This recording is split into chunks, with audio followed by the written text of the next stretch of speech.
E aí o Antônio, que é um homem branco, fala: olha, cara, esquece, porque não vai dar para poder você defender esse cara, porque ele é enfim, é impossível esse cara. E o Dr. Zema só fala assim: mano, fica quieto, silêncio, silêncio. Fala, ele manda o Antônio, o homem branco, ficar quieto, e pede pro José, o homem preto, falar.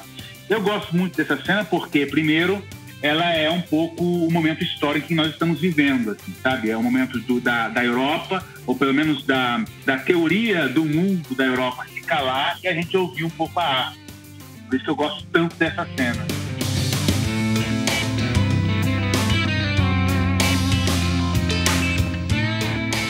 Fala comigo, tudo bem? Eu sou o Felipe Gibran e esse é o RPcast, o podcast do Reino em Pessoa. Quero agradecer você que tem nos apoiado, que tem aí contribuído financeiramente para esse trabalho continuar. É muito importante esse seu apoio. Mas também que tem partilhado, que tem escutado, que tem mandado as suas contribuições para a gente seguir fazendo aqui esse trabalho do Reino em Pessoa. Como eu nunca ando só, porque o reino de Deus é um reino de amigos, hoje eu estou aqui com eles, Pamela Ferreira Campos e Walter Pinheiro. Sejam muito bem-vindos, meus camaradas. Fala comigo, meu querido. Privilégio estar sempre aqui com esse público maravilhoso que nos escuta pacientemente. Nós estamos iniciando um novo ano aí, né, de podcast. Nós vamos ter um por semana. Então, galera, a entrevista de hoje é com um cara fantástico, que a Pamela vai falar um pouquinho mais dele. Gente, eu, Pamela, aqui dando a visão sobre esse cara que, pra mim, é ninguém mais, ninguém menos que o próprio Abdias do Nascimento encarnado. O cara, ele é a arte em pessoa. Acho que se tiver mais uma forma de arte, provavelmente está no DNA dele. Ele é simplesmente impecável, maravilhoso. E vocês vão ficar apaixonados por ele, igual a gente ficou também. Isso aí, acompanha com a gente mais um episódio do RPcast, simples, mas revolucionário.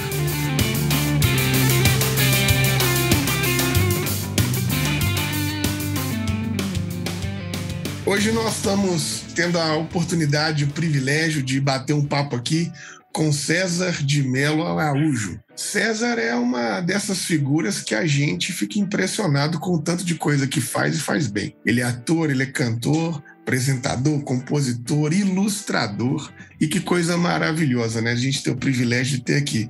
Se eu te falar, você nem acredita, eu acho que é até uma indelicadeza a gente falar a idade das pessoas, mas eu tô surpreso, porque essa cara de novinho, mas ele já tem uma trajetória grande, ele já tem uma caminhada maravilhosa que a gente vai bater um papo aqui. Então, privilégio, César, ter você conosco, apesar de eu te apresentar, mas diz pra gente aí, quem é o César? Bom, primeiro um prazer, Felipe, de verdade, como eu te disse, te sigo nas redes, tenho ouvido as suas palavras, tenho ouvido o modo como você tem traduzido um pouco do mundo espiritual pra gente, e eu sinto que é através, sobretudo, do amor. E isso é uma coisa que eu gosto muito em ti. Bom, eu sou o César, meu nome artístico é César Mello, né? Eu me descobri artista muito cedo. Minha primeira expressão artística que caiu na minha mão, que eu comecei a desenvolver, foi o desenho, isso com 6, 7 anos. E aí um tio meu, que é pintor de tela, óleo, ele falou para minha mãe: coloca esse menino num curso. E aí eu fui fazer um curso de desenho, curso que eu fiz, completei, cheguei a trabalhar inclusive um pouquinho como ilustrador. Desenho é uma coisa que eu tenho aqui na manga, vamos dizer assim. Mas foi a primeira expressão artística que eu descobri. E aí, como meus pais frequentavam a igreja, eu fui apresentado de cara à música, né? E na minha época, como você disse, aí já tem uma caminhada, eu não era o lance de guitarra e como é nas comunidades evangélicas hoje. Era uma igreja mais tradicional, era a Assembleia de Deus. Então eu fui apresentado à música mais erudita, para estudar partitura. E aí eu toquei trombone, saxhorn um bom tempo. Saxhorn é um instrumento que nem tem mais. Acho que só em fanfarra hoje, não tem mais nas orquestras. Depois eu toquei um bom tempo trombone de vara, esse eu estudei bastante, e depois disso trompete. Trompete que me serviu muito para o longa do Flávio Tambellini, A Glória e a Graça, onde eu faço um músico da noite e ele toca exatamente trompete. Então foi esse meu início, e a partir daí eu também já comecei a fazer aula de voz. Enfim, eu cantava, eu participava mesmo da vida social e a vida espiritual que existia dentro das funções da igreja. Só que eu saí logo e fui fazer teatro. Enfim, eu me vi meio na parte da adolescência ali, muito preso. Saí dessa igreja porque eu queria fazer teatro, e aí minha família tinha um probleminha com isso. Eu queria participar, enfim, conhecer um pouco mais do mundo mesmo, né? Das coisas que eram proibitivas, inclusive. Frequentar mais o cinema, como por exemplo, frequentar mais ou começar a frequentar o teatro, e isso também era muito proibido, enfim. E aí eu, na adolescência, muito cedo, saí da igreja e fui cuidar da minha vida nesse sentido. Eu sou formado em letras, o que me serve muito também para minha vida de artista, para o César compositor e tal. E assim que eu comecei a fazer teatro, eu fiz teatro em Barueri, que é a minha cidade, e acho que a arte me abraçou assim, por um período bacana, porque me deu fôlego para continuar. Eu fiz, sobretudo, teatro de pesquisa. Teatro de pesquisa são, basicamente, participar de grupos de teatro. Nesses grupos de teatro, você aprende de tudo. Você aprende a escrever teatro, você aprende a compor personagem, eu fazia aula de yoga, enfim, tudo que pudesse agregar ao ator. Eu passei praticamente 10 anos trancado em teatro de pesquisa, fazendo uma ponta num filme aqui, uma coisinha ali, mas basicamente trancado 10 anos dentro do teatro. Até que eu, depois de fazer peças, ganhei prêmio em São Paulo como ator, fazendo teatro. Eu fiz uma peça muito bonita chamada Macário, de Álvares de Azevedo, que é uma peça que um jovem, Álvares, com 19 anos, escreveu essa peça. E a peça é uma noite, se passa numa noite em que Macário, um jovem boêmio, topa com o diabo, e o diabo lhe apresenta São Paulo, lhe apresenta a noite boêmia de São Paulo. E a conversa, o papo é belíssimo. Trata-se de uma obra da terceira fase do romantismo, a primeira fase do romantismo. Muito bonita a peça, incrível, tal. E a gente foi para São Paulo, peça elogiadíssima, ganhei prêmio, e tudo isso foi me dando fôlego. Um dia eu não tinha muita vontade de fazer TV, eu tinha muita vontade de fazer cinema. Aos 20 anos eu descobri um ator chamado Robert De Niro, vocês conhecem, que fez coisas brilhantes junto com um diretor chamado Martin Scorsese. E aí disso eu comi muita coisa, assim, eu assisti tudo. Mais tarde descobri Ingmar Bergman, que, enfim, fazia parte da pesquisa do teatro, enfim. E me apaixonei muito por cinema, então eu queria muito fazer cinema. Mas um dia, por influência de uma amiga, eu deixei o meu registro na Globo em São Paulo. E eles me chamaram para uma participação numa novela chamada Favorita, há muitos anos. E logo após, me chamaram para o teste de uma novela chamada Viver a Vida. Tratava da primeira Helena negra, do Manuel Carlos, e ele iria compor uma família preta, muito bem sucedida, inclusive, o que foi vítima de grande assédio negativo da sociedade. César, desculpa. Só queria te interromper esse detalhe aí, porque você trouxe aqui duas questões que a gente acha assim, muito legal de se comentar, né?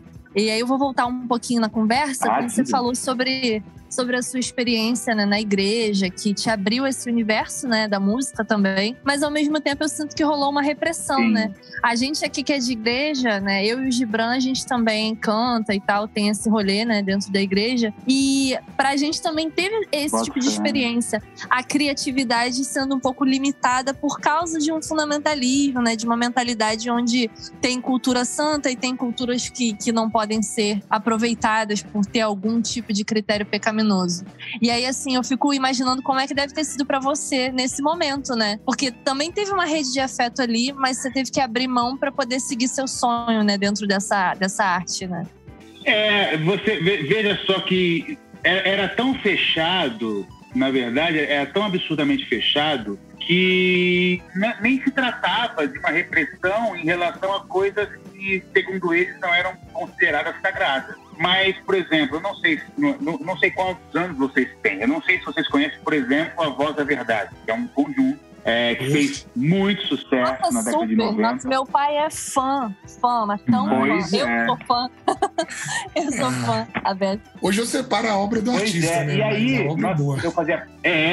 eu fazia parte do grupo de adolescentes da igreja e nós cantávamos Voz da Verdade. E nós éramos muito, muito criticados pela própria igreja porque cantávamos Voz da Verdade, que era considerada uma música, sei lá, para eles não era uma música sagrada. E Voz da Verdade compôs coisas incríveis na década de 80, 90. Belíssimas canções, assim. Eu realmente ficava de cara, que adorava.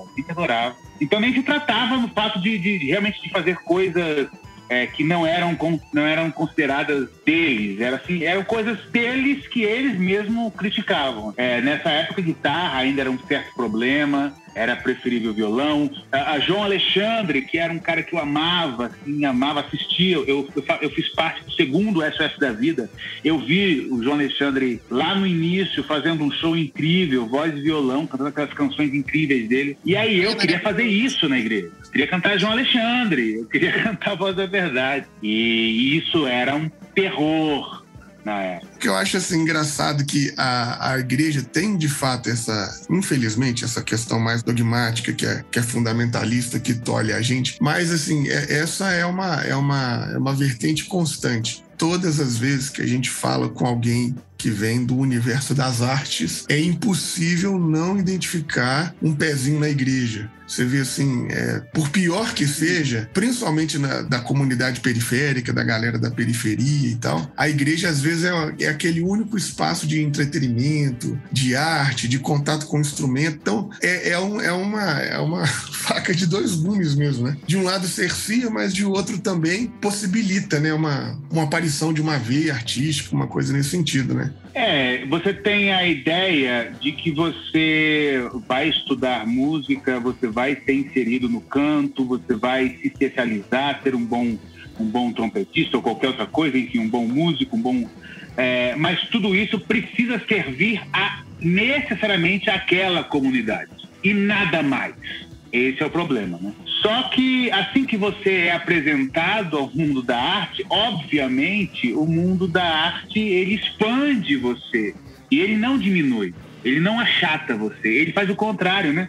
Ele expande, você se torna maior. O processo criativo num ser humano é algo infinito que para algumas pessoas não vai caber apenas no que nós chamamos de arte sacra, enfim, porque vai expandir, enfim. Só que chegou um momento que aquele teatro não era mais só o teatro que eu ia fazer ali dentro, né? Eu queria fazer o teatro, queria ser um ator. E é engraçado o que você falou, Felipe, que é isso, você quase se descobre artista dentro da instituição, mas a instituição te poda a ponto de você ter que sair para poder exercer com liberdade ou com a liberdade que você quer aquilo que você aprendeu lá. É muito interessante sua fala, César. E no início você tinha dito também que você fez letras. A gente queria entender qual foi esse processo seu de fazer uma faculdade de letras, como que isso contribuiu para sua veia artística e como você concilia esse rolê de você fazer um curso desse e toda a sua vivência. O que isso contribuiu para você ser um ator melhor? Mano, é o seguinte, eu sempre falo, e eu cheguei a dar aula para cursinho, para vestibular, e eu sempre falava para os meus alunos o seguinte: se você tem dúvidas no que você fazer, letras é sempre uma boa pedida, porque se ele serve como início de uma vida acadêmica, é muito bacana, porque letras te insere muito rapidamente no contexto cultural, sociopolítico, político, econômico do país. Ele vai te dar ferramentas na linguagem, no vocabulário, enfim. existe uma matéria específica que se chama linguística, ou seja, é o estudo da língua, é o estudo da construção de muitas coisas, como, por exemplo, comerciais, enfim, a linguagem jornalística, a linguagem publicitária, enfim. Então é um curso que te joga muito rápido num universo que é muito amplo e que vai somar para qualquer outra coisa que você fizer. Então, no caso, eu entrei no teatro e entrei no curso de letras no mesmo ano. Assim, eu comecei os dois juntos. E fazer letras, eu era um aluno, por exemplo, aos 12 anos, eu lia um livro por semana, mas não lia o dito livro que a professora queria. Eu bem que sou meio seletivo e teimoso e sempre fui fazer aquilo que eu queria fazer. Ler ou estudar aquilo que eu queria fazer. E aí não foi muito diferente na faculdade, mas a faculdade me serviu muito como esse lugar de expandir a criatividade. Foi lá que eu compus umas poesias sob a supervisão da professora. A minha musicalidade, minha música como compositor cresceu muito. Eu li um livro que explodiu a minha cabeça, que foi Olga Benário, do autor que me fugiu da cabeça agora, enfim, autor que eu até acompanho, mas Olga Benário é o livro da Olga, né, a mulher de Carlos Prestes, que foi presa, que torturada e que Getúlio Vargas mandou para a Alemanha, deportada, ela morreu num campo de concentração. Mas a história dessa mulher me influenciou, sobretudo, na capacidade de coragem dela de enfrentar os seus ideais, assim. Eu me apaixonei, assim. Eu posso dizer que eu tive paixões absurdas, assim. A minha primeira grande paixão, eu me apaixonei por Olga Benário. Queria ter conhecido ela. Na época, eu queria ter namorado ela, assim. Eu me apaixonei por ela. E outra pessoa por quem me apaixonei também muito cedo foi uma atriz chamada Emma Thompson, porque eu assisti um longa chamado Muito Barulho por Nada. Inclusive, Denzel Washington faz um príncipe nesse filme. E Emma Thompson também foi uma pessoa, assim, um furacão de atriz que eu me apaixonei, assim, vidradaço. Enfim, eu divago um pouco, mas a resposta tem um pouco a ver. Letras me possibilitou entrar no mundo que eu já pertencia, que era o mundo das artes, mas, sobretudo, me deu ferramentas, eu digo qualidade de literatura, qualidade de filme, me deu ferramentas para saber e discernir aquilo que era muito bom, aquilo que não era tão, aquilo que era supérfluo. E isso foi fundamental para mim. Fundamental até nas minhas escolhas de hoje, assim. No modo como eu componho música, o modo como eu construo um personagem. Foi muito importante, assim, sabe? Eu me lembro que com 20 anos eu lia um texto de um personagem e eu entendia aquele texto, eu entendia aquilo de uma maneira que os meus colegas às vezes não entendiam. Eu já conseguia ler um texto com a profundidade de um personagem, entender as nuances ali que amigos meus não conseguiam, justamente por causa do curso de letras, tá? Então isso é muito importante. Você que está ouvindo a gente, você pode nos ajudar, você pode fazer com que esse material chegue a mais pessoas, pode compartilhar isso, pode comentar tudo que a gente tem feito, e você também pode ser um colaborador, pode ser uma colaboradora e ajudar esse projeto a ficar vivo. Entra aí no www.apoia.se/ORP e seja um contribuidor, seja uma contribuidora mensal com esse nosso trampo. E se você quiser contribuir com o nosso trabalho, produzindo conteúdos de espiritualidade libertária e antifundamentalista, contribua pelo nosso Pix, que é o CNPJ 3069 0482 000 110. A gente agradece a sua ajuda.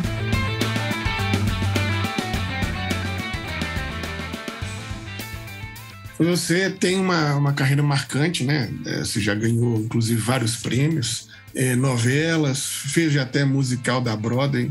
Recentemente, eu confesso para você que algumas participações suas me chamam mais atenção, que lá no Bom Dia Verônica, no Carcereiros Agora, né, com esse filme Doutor Gama. Mas pensando assim, nesse seu trabalho, nessa sua trajetória, quais assim seriam os personagens que foram mais gostosos de fazer, de construir, assim, e de repente qual experiência com personagem que não foi assim tão legal? Como é que você pensa isso?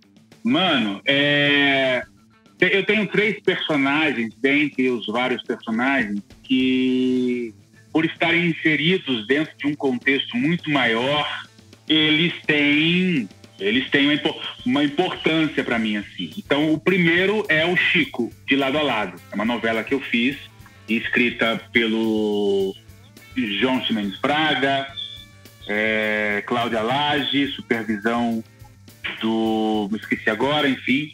E essa novela, ela foi muito importante para mim, porque eu não tinha entrado na novela, eu fui consultado com o André Reis, que é um produtor de elenco que amo muito. Ele me telefonou e falou: César, você joga capoeira? E eu nunca tinha jogado capoeira na minha vida, mas eu falei para ele assim: jogo. Aí ele falou: e qual é a sua, enfim, você joga bem, joga mal? Eu falei: não, intermediário aqui.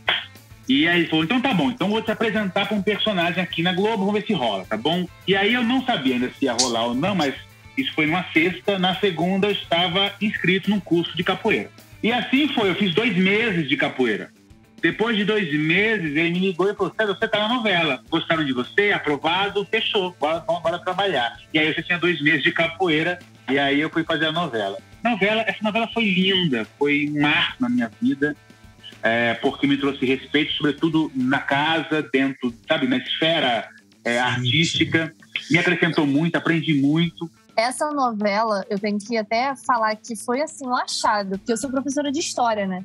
E, assim, eu sou apaixonada pelo século XIX, acho que a história ali do Rio é maravilhosa, essa virada do 19 para o 20. E, assim, faltava tanto uma representatividade, assim, na grande mídia sobre esse período, numa perspectiva popular, né? Porque a gente estava, assim, tão habituado com, assim, a moça, o cabocla. E aí, essa novela realmente foi belíssima, né? A Camila Pitanga, o Lázaro Ramos, eu lembro muito, assim, eu acompanhei bastante essa novela, foi muito boa. Pois é, essa novela foi muito importante para mim, muito importante. E aí eu fui... E capoeira, tem esse lance da capoeira que me inseriu no universo, né? Capoeira não é só, vou fazer capoeira. Não, você faz capoeira, aí você vai se juntar com capoeiristas, você vai começar a frequentar os lugares com eles, as rodas de capoeira no Rio de Janeiro. E tudo isso te traz muita coisa, muita coisa. Então esse personagem foi muito importante para mim. O segundo foi um que eu fiz logo depois, que foi... eu saí do Rio e vim para São Paulo fazer um musical, O Rei Leão, que foi um sucesso absoluto aqui em São Paulo, e nós ficamos 2 anos inteiros em cartaz. Eu fiz 668 apresentações desse musical. Cheguei a fazer 9 sessões por semana. E o Mufasa, que é um rei, enfim, esse personagem marcou a minha vida, até porque 2 anos foi onde eu conheci a minha esposa lá, a gente é casado até hoje, a Renata, que fazia Sarabi, a esposa do Mufasa. Conheci amigos que são amigos meus até hoje, e vivi com 14 sul-africanos durante 2 anos. E eu sou muito curioso, obviamente, eu me enfiei entre eles, assim, tanto na culinária quanto no papo, no conhecimento, enfim. E foi muito importante para mim. E agora, por último, o Dr. Gama. Assim, eu coloco esses 3 personagens dentro de um lugar que realmente são muito importantes para mim, porque o Dr. Gama, eu dei uma entrevista esses dias e me perguntaram por que o Dr. Gama é tão importante. Ele é muito importante para mim porque, por exemplo, quando o personagem Dr. Gama está no tribunal defendendo o José, o coração do César arde com aquelas palavras. As palavras não são só do Dr. Gama, que o Luiz, que é o roteirista, escreveu tão brilhantemente. Aquelas palavras são minhas. Tanto que quando eu estava gravando, no período em que nós gravamos o filme, a parte do tribunal, foi quando mataram enforcado um jovem no Carrefour, no Rio de Janeiro. Aquilo nos pegou no set de maneira muito, muito dolorida, e eu falei, eu vou colocar isso agora aqui. A gente estava gravando no tribunal. Eu vou colocar no texto. Eu coloquei no texto, assim, enforcamento. Tem a imagem, inclusive, das minhas mãos enforcando. Num texto que eu falo, para a plateia, eu falo, se você tivesse a possibilidade de matar alguém aqui do seu lado, de sufocar essa pessoa até a morte, por dinheiro, você faria? Esse texto não tinha. Ele existiu por causa desse acontecimento. Então, o Gama foi uma série, assim, aconteceu muitas coisas que foi uma imersão tão absurda que teve cenas, por exemplo, que eu não... Uma cena, por exemplo, que é a cena que eu mais gosto do filme, na cena sou eu, o Gama, o Antônio e vem o pai de José, né, pedir socorro. Ele vem e fala assim, gente, eu tô com um problema, meu filho assassinou um homem, mas enfim. E aí o Antônio, que é um homem branco, fala, olha, cara, esquece, porque não vai dar para poder você defender esse cara, porque ele é enfim, é impossível esse cara. E o Dr. Gama só fala assim, mano, fica quieto, silêncio, silêncio. Fala, ele manda o Antônio, o homem branco, ficar quieto e pede pro José, o homem preto, falar. Eu gosto muito dessa cena porque, primeiro, ela é um pouco o momento histórico que nós estamos vivendo, assim, sabe? É o momento da Europa, ou pelo menos da teoria do mundo da Europa se calar e a gente ouvir um pouco a arte. Por isso que eu gosto tanto dessa cena. E, sobretudo, porque nós gravamos ela inteira com um pagode do lado, porque estava rolando uma festa em Paraty, isso é uma loucura, mas você não sente isso assistindo a cena. A gente regravou, a gente dublou essa cena inteira, porque era o tanto que a gente estava mergulhado assim dentro desse filme. Então, esses 3 personagens para mim são realmente marcaram demais assim a minha vida, tá? Se existe um personagem que eu não é que eu não gostei, mas é que eu não me senti muito confortável, foi justamente o Ronaldo de Viver a Vida, porque era a minha primeira novela. Eu de teatro total fui fazer minha primeira novela e aí era um lance de dificuldade de entender mesmo o mecanismo de fazer novela. A velocidade com que era gravada, e aí eu não ficava feliz com o que eu tinha feito, mas não dava para fazer de novo, o modo como editavam a cena, enfim. Porque no teatro de pesquisa você acaba tendo muito controle sobre as coisas, né? Você escreve o texto, você atua, você constrói personagem, você, enfim, tem um lugar de diálogo, de refazer. Teatro é muito... Ele tem uma dignidade muito grande, porque se hoje você fez uma péssima peça, amanhã tem outra e você pode se recuperar. Isso é muito bonito no teatro, mas na TV não tem. E eu sofri muito, muito, muito com isso. Então, se eu posso dizer que é um personagem que eu me fez sofrer nesse sentido ruim, foi o Ronaldo de Viver a Vida, por minha culpa, por eu não estar ainda dominando, né, o mecanismo de fazer TV. Nossa, mas que isso? É realmente assim, se adaptar a uma nova realidade, né? Isso que você falou do teatro é muito interessante, né? E eu fico imaginando que o fazer de construir esse personagem é quase como um fazer arqueológico, né? No caso do Luiz Gama, você teve que escavar bastante para poder chegar nele, né? E foi tão potente, assim, as cenas são tão bonitas, junto com o contexto racial do Brasil, né? Que a gente não consegue superar, não consegue discutir às claras a questão do racismo, escancarar essa realidade. As pessoas ainda têm uma dificuldade de aceitar isso. E o filme foi muito importante. Mas, assim, eu como historiadora sei que é muito difícil ter esse contato com a história do Luiz Gama pela ausência de fontes, né? São poucas fontes, poucos detalhamentos. A gente tem uma cultura aqui de privilegiar abolicionistas brancos. Rola um apagamento dos personagens negros aqui no Brasil também. No caso do Machado de Assis, até um embranquecimento deles. E aí eu queria que você contasse pra gente como foi descobrir no seu corpo o Luiz Gama, como foi, personificar essa pessoa tão potente. Como é que foi esse processo? Foi ler Luiz Gama. Quando o Demi me chamou pro filme, ele me deu junto o livro da professora Lígia Fonseca, chamado Com a Palavra Luiz Gama. E quando você lê Luiz Gama, tem coisas a considerar. É muito forte, é muito potente. Tem fogo nas palavras dele, tem chama. O Gama foi um jornalista, ele foi poeta, e essa qualidade está na escrita dele. Então ele tem uma escrita muito poderosa, mas muito afinada, muito linda, muito, muito incrível no sentido gramatical mesmo, da construção das frases, das palavras. Ele também era muito inteligente como jornalista. Ele já escrevia chamando as pessoas para lerem, né, o jornal dele.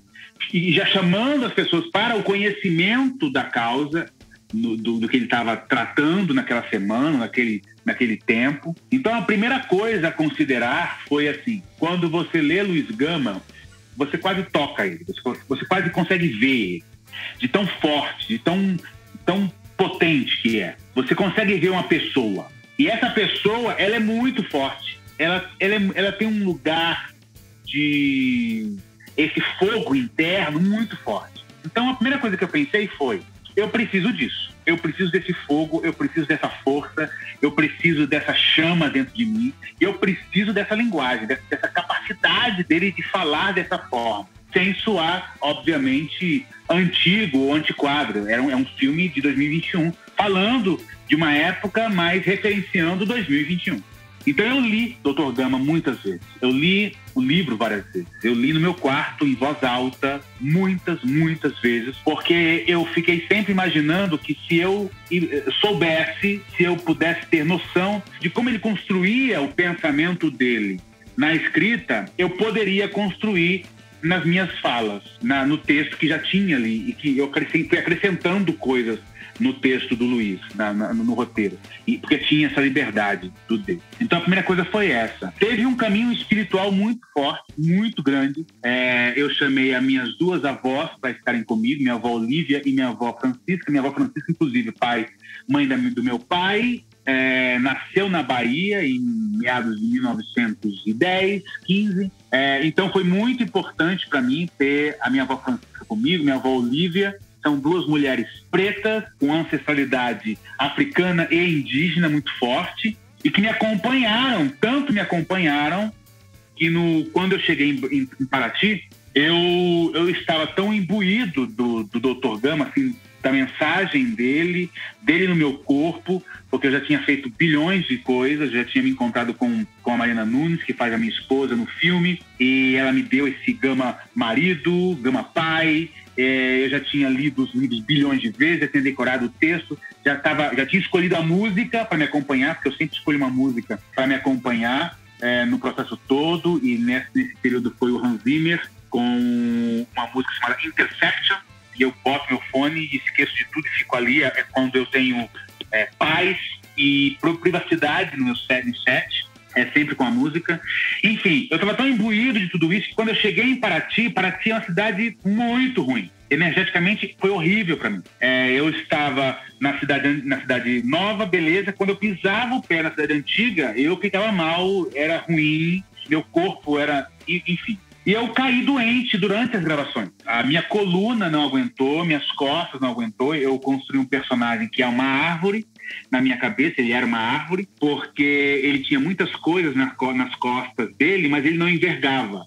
Vocês percebem isso, que meu Gama não enverga com o peso daquele mundo injusto, terrível sobre ele. Só que para aguentar isso, enfim, as minhas viagens, as minhas loucuras de construção de personagem, minha coluna não aguentou, eu fiquei 4 dias sem poder gravar, muito mal. E eu fui ter, vamos fazer uma...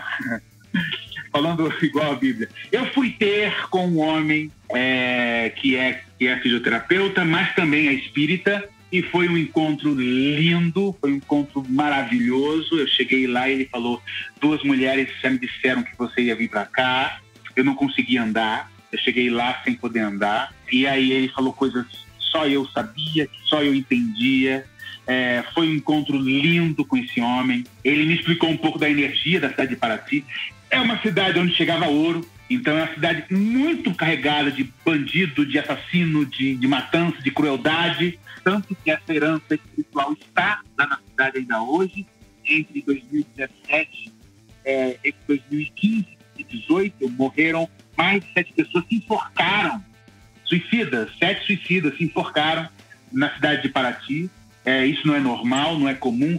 A cidade carrega essa herança espiritual ainda muito forte. E aí o que eu posso dizer é que tudo isso está em mim naquele personagem. Tudo isso está em mim. Quando eu gravo a cena em que eu vou na casa da fazendeira lá, que eu tô com um cavalo, que eu chego na casa da fazendeira, foi quando eu saí da sessão com esse homem, eu saí andando. E eu fui gravar no outro dia. E só que eu tava mal ainda, tava muito, muito mal, não tava ainda completamente bem, enfim. E você consegue ver isso na minha cara. Eu estou acabado na cena. E era para eu chegar em cima do cavalo, por exemplo, eu não consegui montar no cavalo. Eu chego com ele andando do meu lado. Mas tudo isso tá no filme. Tudo isso é aquele personagem, assim. Foi a minha grande travessia do Dr. Gama, assim. Sair diferente, sair renovado, sair mais forte, sair com mais autoestima, sair, inclusive, melhor ator, eu acho. Assim, foi um período brilhante, assim, da minha vida. Eu amei fazer esse trabalho. É muito incrível ouvir tudo isso, né? Ouvir como você incorporou o personagem, como você estudou a história dele, como você botou as suas características, né, o seu pensamento na construção desse personagem. Mas eu queria saber aqui como que ele chega até você? Como que esse convite é feito? Porque eu ouvi algumas entrevistas suas e eu ouvi uma história interessante que eu acho que seria bem legal compartilhar aqui com o público. Eu estava no Rio de Janeiro fazendo um espetáculo chamado... Era um musical chamado Dona Ivone Lara, Um Sorriso Negro. Muito bonito o espetáculo, estava em cartaz lá.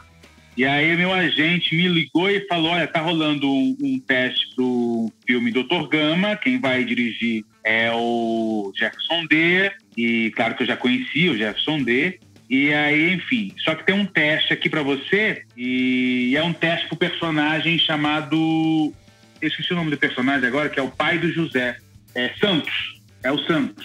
E aí eu fiz o teste pro personagem Santos. Eu não fiz teste pro Gama. Eu fiz teste pro personagem Santos. E aí eu não passei. Eu não passei para esse teste. Quem faz, inclusive, esse personagem no filme é o Evaristo, que é uma figura maravilhosa, um ator incrível. E aí eu não passei. O meu agente me ligou e falou, César, olha, não passou, não rolou, ok, vamos pros próximos.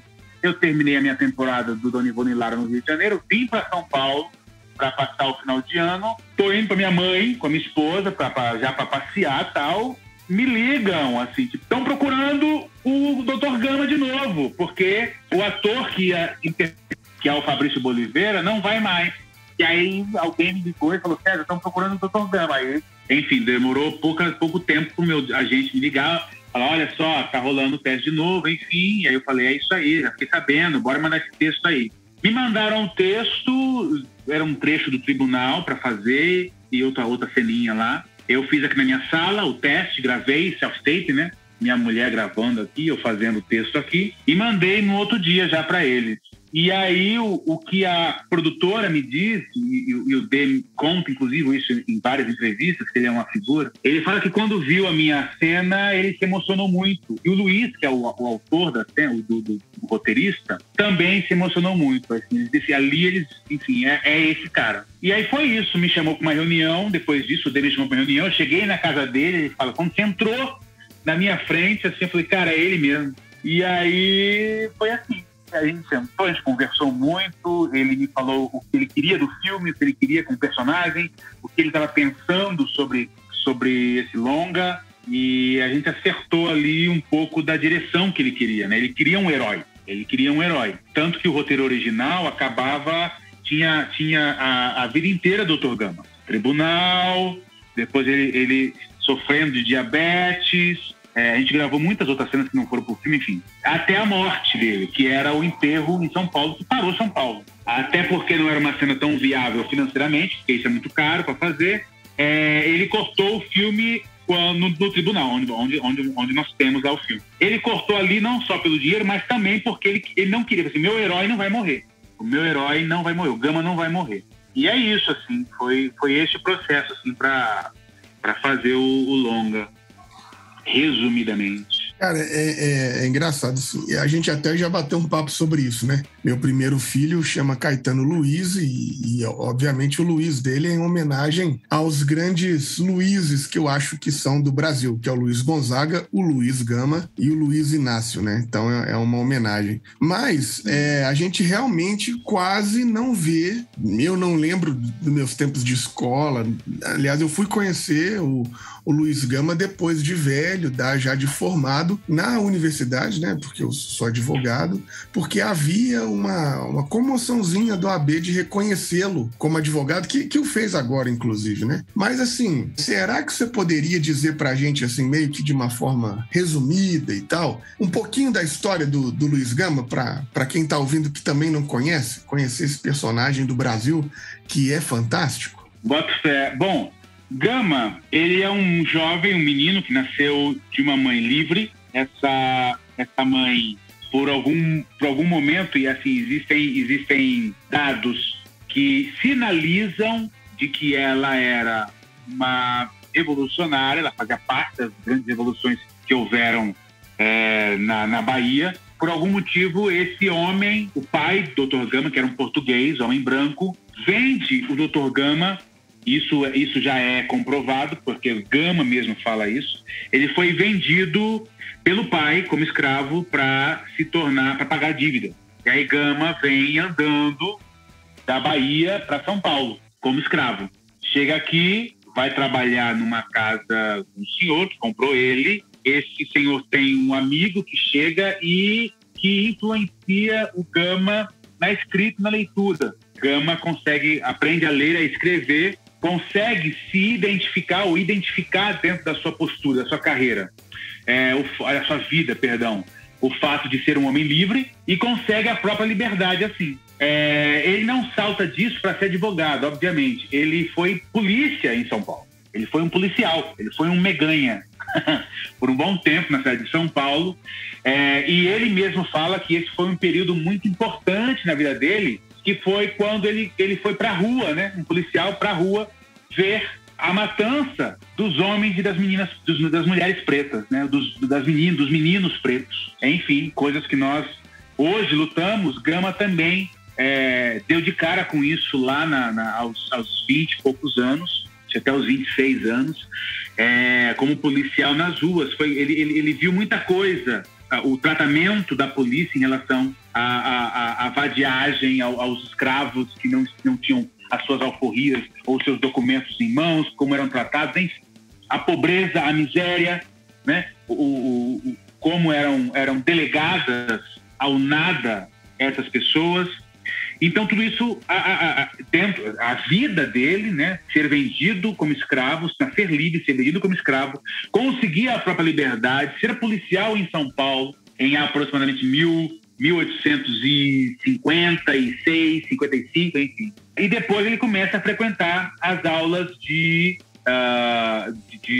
advocacia, de direito, na faculdade, com outros amigos, enfim, alguns que se matricularam mesmo. Gama não se matriculou, porque ele não podia, não era porque ele era preto, até porque tinha alguns advogados pretos que estudavam na faculdade, mas segundo a professora Lígia Fonseca, ele não conseguiu porque ele não tinha formação, ele não tinha diploma do que nós chamaríamos de colegial, né?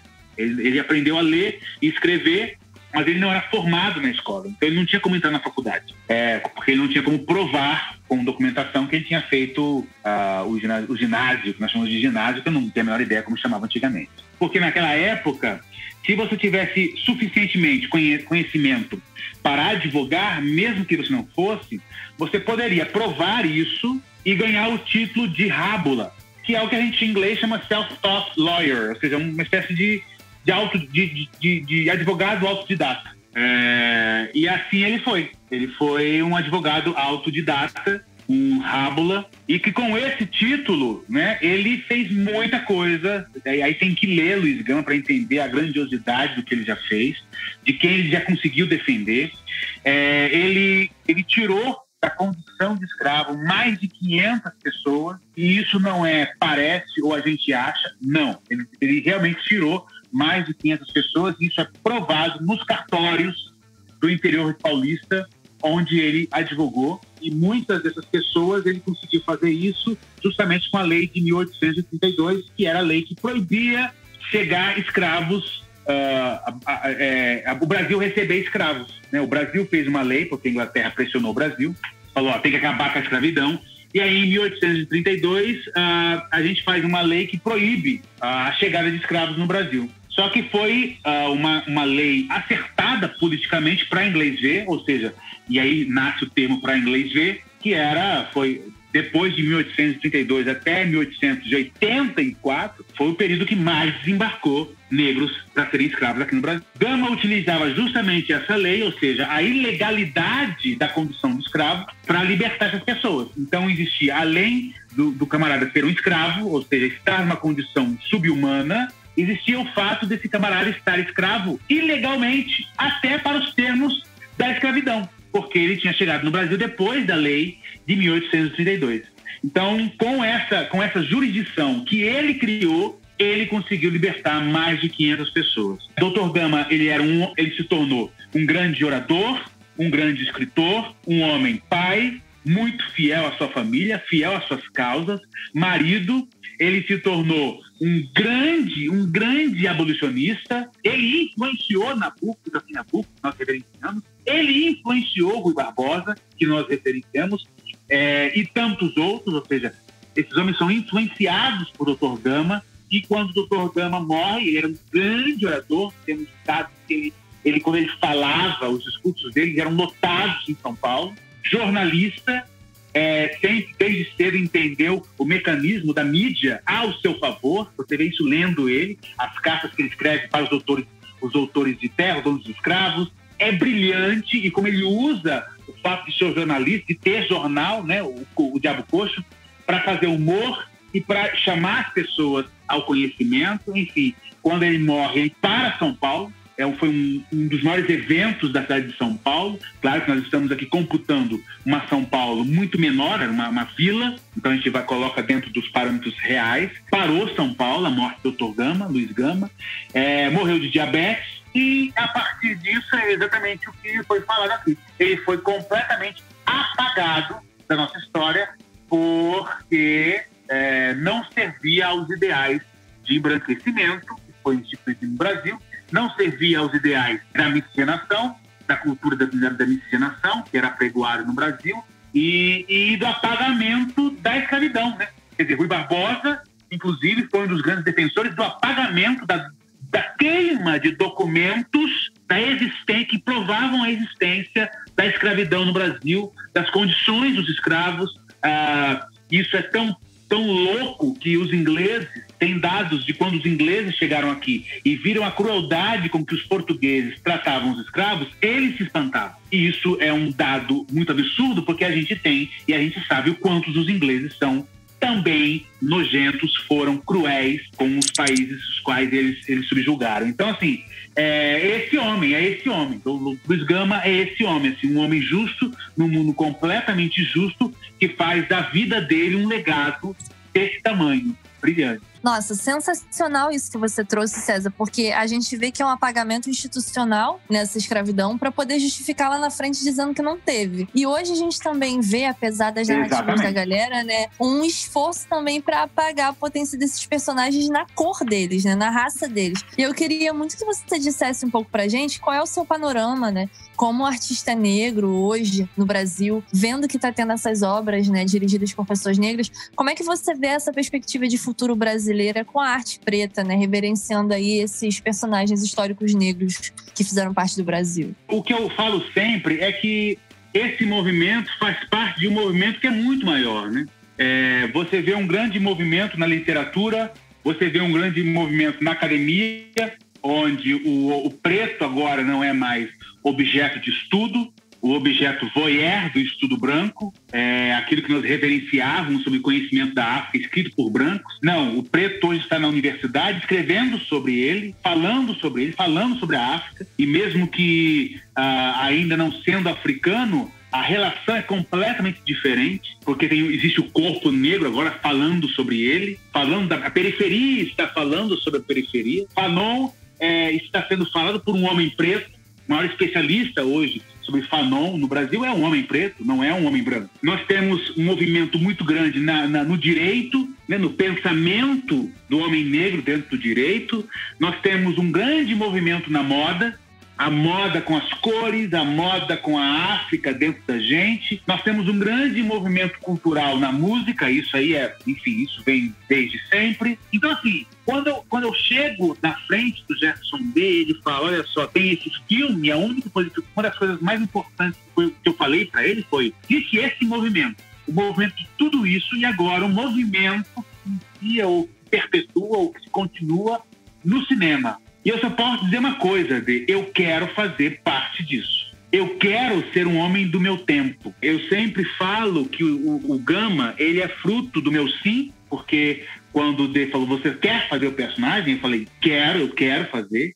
Mas ele também é fruto dos meus nãos, porque antes de Dr. Gama eu recusei fazer 3 escravos. E isso é para mim, e não é porque eu não precisava, ou porque, enfim, as questões são minuciosas, não cabem colocar aqui, mas foram recusadas porque não faziam parte e não fazem parte do legado que eu quero deixar para o meu futuro, para os meus filhos, para os meus netos ou para gerações futuras. Não me interessa fazer escravo. Nunca me interessou em fazer escravo. Enfim, e eu nunca fiz.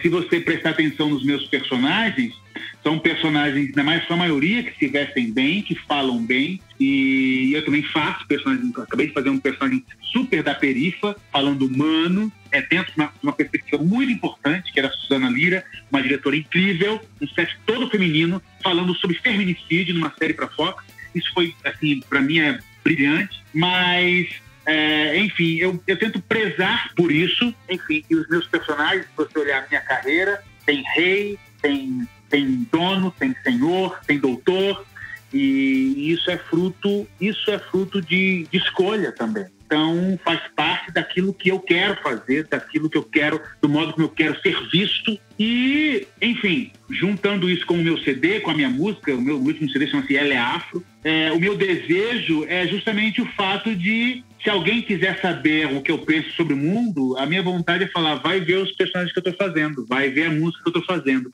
vai ver o César como artista e você vai entender o que eu quero, que mundo que eu quero. É mais ou menos isso, assim, que eu tenho, sabe assim, é um pouco esse lugar, assim.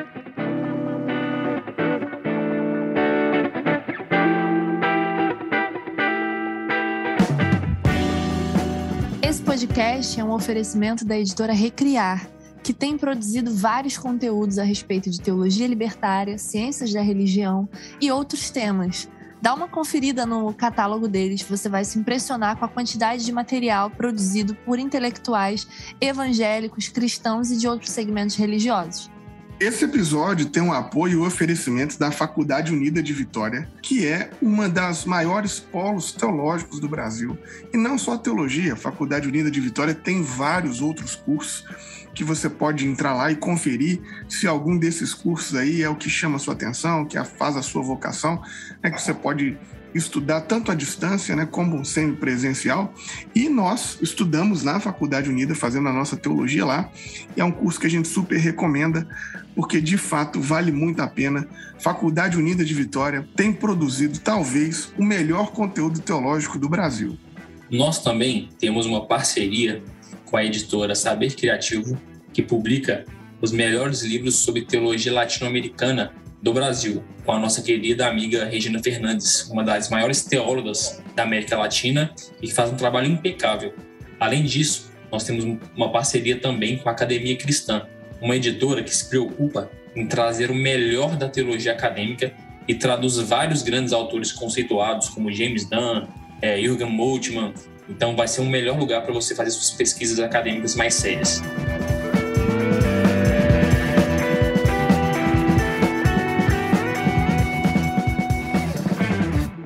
De novo, tenho que dizer, que é muito incrível ouvir você falando essas coisas. A gente até tinha aqui no roteiro uma pergunta sobre isso, sobre o personagem do Gama, que ele é um personagem que ele tá fora do lugar comum dos negros no cinema, nas novelas. E ele quebra um pouco desse estereótipo. Aí você respondeu muito bem, você deu uma mensagem muito importante para a nossa geração, uma mensagem muito bonita e potente também, que as pessoas têm que ouvir isso, entender o que você está dizendo, é uma coisa bem forte. E aí eu queria também te fazer uma pergunta, porque a gente está se encaminhando para o final do nosso episódio, e aí eu queria te perguntar, qual é a mensagem que você deixa para a gente, porque você falou um pouco aqui sobre atuação, sobre lado artístico, sobre a arte como manifesto de resistência. Você falou também da arte como esse lugar das pessoas saberem o que você pensa. Eu queria saber também como você consegue articular arte e espiritualidade, que você falou muito desse episódio, e também sobre a resistência do povo negro. Esses 3 pontos.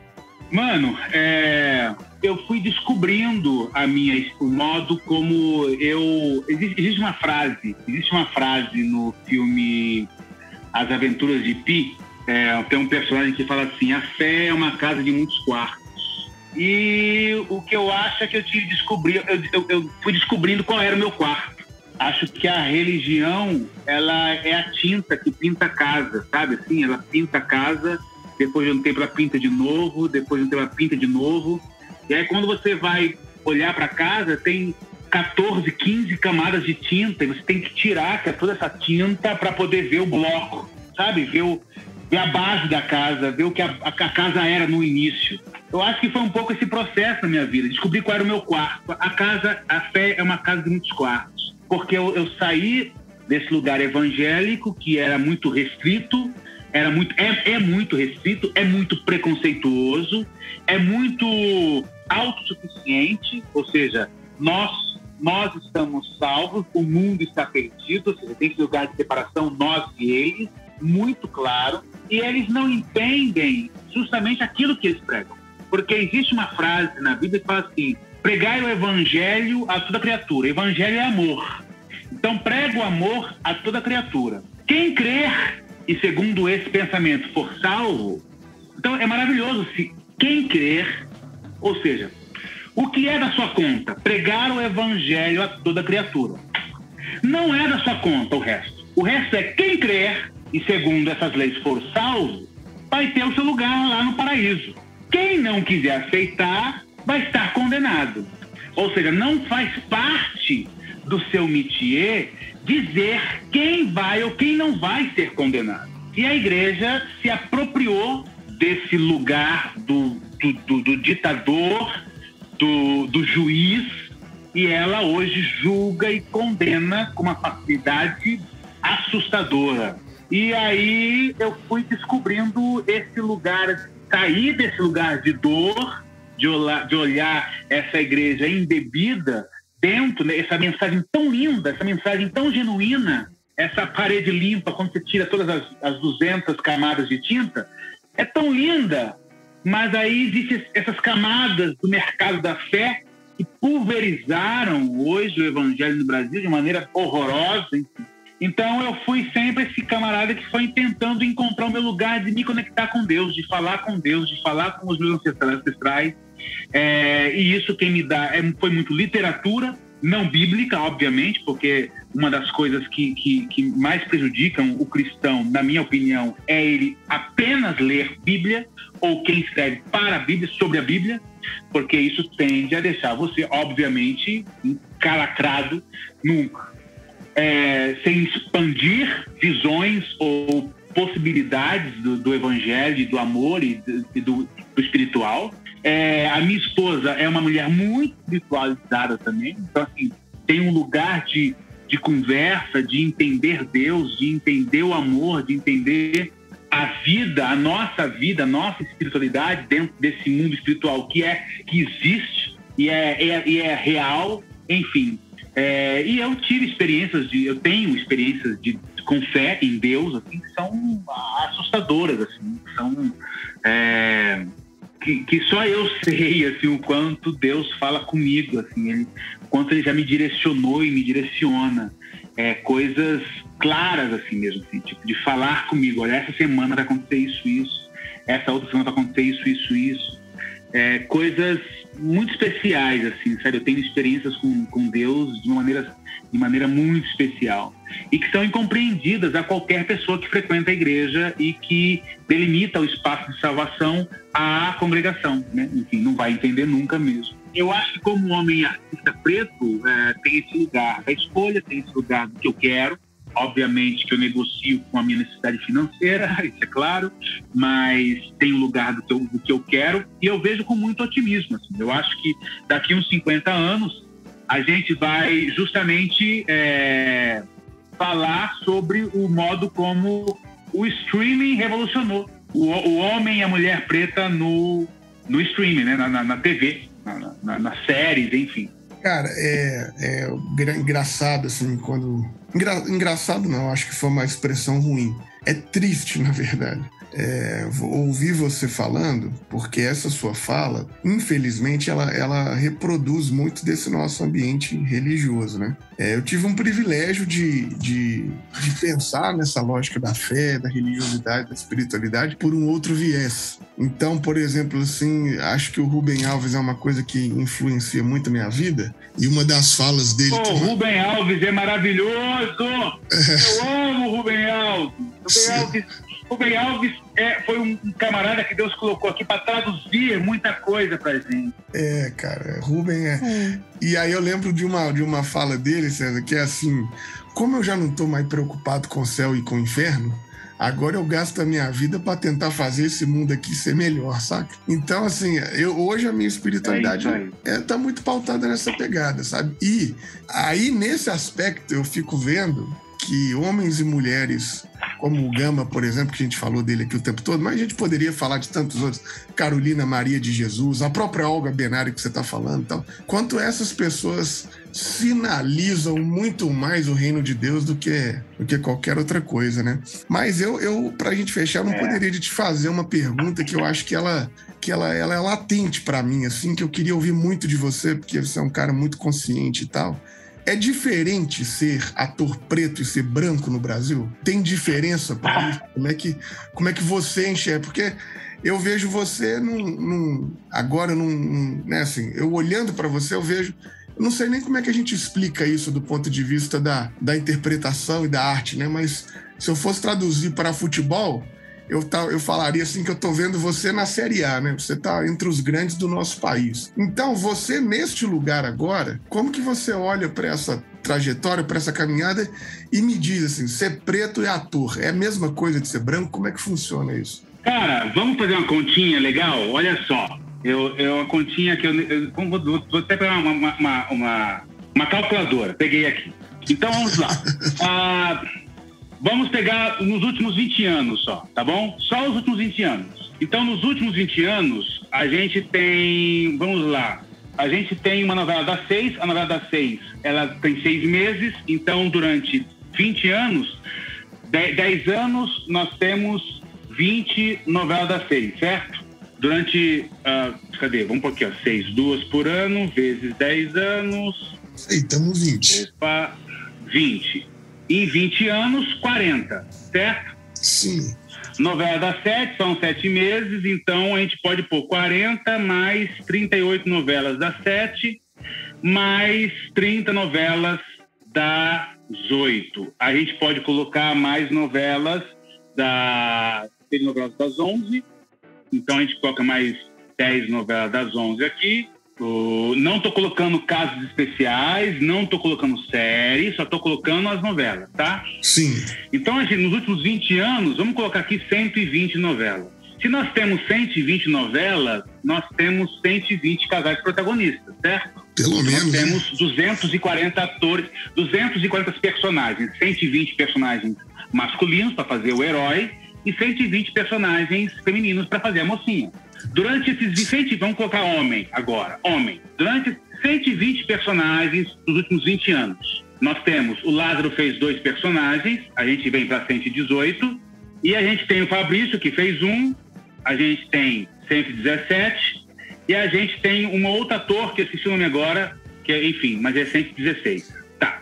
Então, de 120 personagens, por que eu falo mocinho? Porque a construção do mocinho é muito importante. Porque o que engloba o personagem mocinho? O caminho do herói. Sim. O caminho do homem que está perdido, que não sabe muito o que quer da vida. Ele encontra a mocinha, ele se apaixona pela mocinha e a partir daí ele tenta ser o homem para essa mocinha. Ou seja, ele tenta se reconstruir como ser humano, como aquilo que ele deseja, para merecer essa mocinha. Né? E aí você pega de 120 personagens, 116 foram interpretados por homem branco e 4 foram interpretados nos últimos 20 anos por homens negros. E aí eu pergunto para você, é igual ser um ator negro ou um ator branco no Brasil? Não preciso dizer mais nada, né? E o mais triste disso, Felipe, é o que construiu essa imagem. Essa conta que eu falei para você, ela é tão horrorosa porque ela dá a impressão de que o homem negro herói, o homem negro que tem os seus erros, que constrói, mas que quer casar, que quer encontrar alguém, que quer se reconstruir, que quer se renovar, que quer, enfim, que erra, mas quer o consertar, parece que esse homem negro na sociedade brasileira parece que ele não existe. Ao passo que o mocinho branco acaba sendo o ideal para qualquer mulher, porque ele sim existe. Ele foi sim batido e batido e batido na nossa cara. Agora, eu tô colocando os últimos 20 anos, cara. O Brasil faz novela desde 1950, Felipe. Então, você tem o estrago, você imagina o estrago do tamanho dessa ausência. Eu tô falando de homem porque eu sou homem, mas nós temos o feminino também, que não é diferente. Então, eu sei que se o homem tem problemas, o homem preto tem problemas no audiovisual, a mulher preta, então, é muito pior. E graças a Deus, hoje, através do streaming, nós temos um início de reparação, porque a gente está trabalhando justamente a diversidade. Então não é só a mulher preta. O gay, o trans, enfim, nós temos hoje um grande movimento para colocar essas pessoas na tela, né? O gordo, né? E aí eu nem entro na questão do que é bonito ou feio. Se existe na sociedade, nego, precisa existir no audiovisual. Se você encontra essas pessoas na rua, elas precisam estar nas telas, porque tem que ser assim, simplesmente porque tem que ser, porque o nosso audiovisual, ou o audiovisual, ele precisa, a partir de agora, ter um documento histórico real, saca? Você assiste uma novela de 1960, é um documento irreal do Brasil, não representa o Brasil. Sim. Não, eu achei fantástico nessa sua fala, que tem um negócio que você estava dizendo aí sobre essa jornada do herói e tudo, é que na cultura brasileira o preto ele não pode errar, né? Ele não tem esse espaço do descaminho. O preto ele não tem a segunda chance. É essa questão racista que coloca sobre o homem e a mulher preta a necessidade da perfeição o tempo inteiro. E olhe lá se, mesmo assim... E eu fico... você falando isso, cara, vai me surgindo gente na cabeça, o Tony Tornado, o Sérgio Lorosa, sei lá, 1 milhão de gente que eu lembro, assim, né, que você vê que são figuras de fato maravilhosas, talentosíssimas. Lógico que não vamos citar nome aqui, porque citar nome você sempre acaba pecando por esquecer alguém, mas só dizendo isso, que em comparação às vezes com outros atores brancos, às vezes até com muito menos talento, mas é a carinha padrãozinho ali, classe média, e tá sempre carimbando, né, na TV. E às vezes esses caras talentosos, essas mulheres talentosas, nem sempre, né? Então é uma coisa cruel demais isso. É cruel. É cruel e aí a gente entra num campo do quão importante é você se autocurar, né? A autorresiliência, o autoprocesso de entender que essa profissão não é a totalidade da sua vida, mas para você estar em paz com ela, né? E você trabalhar, lutar, brigar, não só por você, mas pelos outros colegas também, pessoas, atrizes e atores negros que estão relegados ao esquecimento, que são incríveis, que não têm oportunidade justamente porque são pretos, porque o audiovisual está entulhado com os brancos. Mas isso não prejudica só a gente. Eu convivo, eu sei nessa área e tenho cada vez mais visto como essa construção de toneladas e toneladas de artistas, sobretudo no audiovisual, que estão lá apenas por serem brancos, que até eles mesmos não constroem uma relação com a autoestima muito boa. Porque, no fundo, eles também têm medo de serem simplesmente taxados ou se sentirem como embrólios, como fakes. Porque, no fundo, quem está lá só por causa do rosto sabe que está lá por causa do rosto. Tá entendendo? Não sou só eu, ou você, ou enfim. Quem está lá só porque tem olho azul, sabe. Meu grande desejo não é mais eu falar, olha, no audiovisual tem que ter gente, tem que ter preto, tem que ter japonês, tem que ter trans, tem que ter gay, tem que ter, porque tem na vida. A comunidade japonesa é imensa aqui, não tem japonês no audiovisual, tem que ter. A minha vontade não é essa, saca? Sai mais uma entrevista, sai mais uma capa lá com o César Mello, o ator, que eu tenho tanta coisa para falar bonita, tá lá a manchete. César Mello fala que o racismo é isso. A minha vontade, meu nego, é a seguinte, é de quando estiver sentado numa roda de leitura de uma série, numa roda de leitura de uma novela, numa roda de leitura da peça teatral, e só tiver brancos na condução, só brancos na tela e atrás da tela, o meu desejo é que os brancos comecem a levantar a mão e falar, ei, olha o seguinte, eu tô constrangido de estar aqui. Isso me constrange. Esse elenco me constrange. Esse elenco não representa o Brasil. Sobretudo nós hoje, depois de 1921, depois de enfrentar essa pandemia, enfrentar esse momento inigualável na história humana, quer dizer, uma pandemia dessa proporção nunca aconteceu há 100 anos atrás, mas ainda não tínhamos a globalidade do que temos hoje, ou seja, um momento de morte, de despedida, de reflexão, onde eu recebi, por exemplo, atores que faziam colagens de filmes, dizendo vamos defender a cultura, e lá na colagem só tinha ator branco. Essas pessoas precisam pensar também. Sim. As pessoas precisam se refazer. Esse período pós-pandêmico precisa nos ensinar alguma coisa, saca? Não só para quem tá hoje querendo fuder, me perdoe falar, a cultura politicamente, e a gente sabe quem é, mas também quem tá produzindo e que tem a cultura racista entranhada nas suas veias, entendeu? Eu tenho projetos que eu fiz, meu nego, não foi porque alguém falou, ei, não, gente, olha só, não, tem o César, a gente precisa de um homem preto aqui. Não, foi porque lutaram por mim. Eu já ouvi de escritor de novela falar, não quero ele porque ele é preto. E o produtor de elenco falar, mas ele é bom, ele tem que fazer e convencer a pessoa, saca? Eu fiz mudança de hábito porque a Whoopi Goldberg falou assim, olha só, se o personagem tal é branco, o personagem tal tem que ser preto.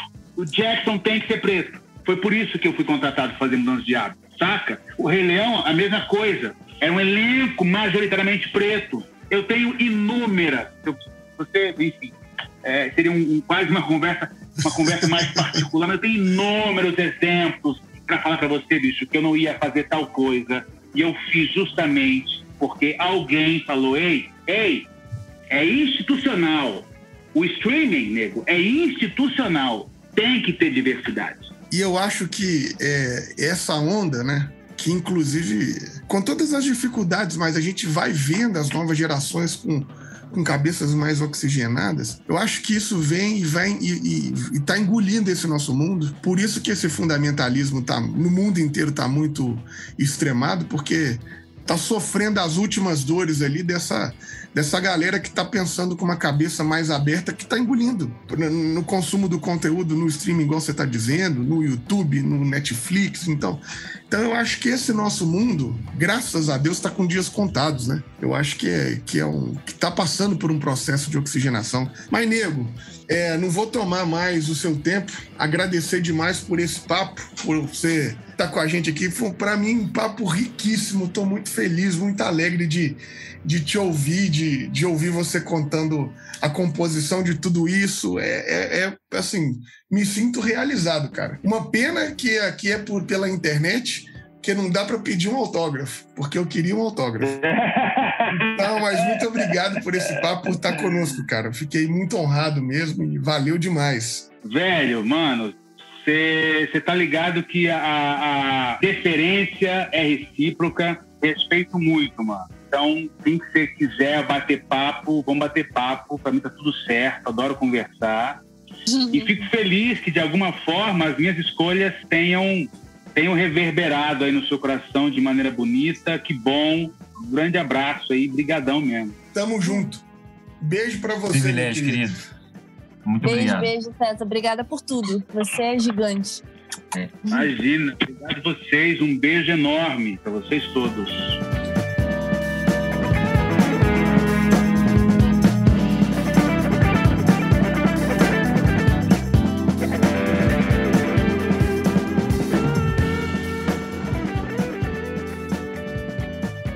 Esse podcast foi editado por Fê Bulba.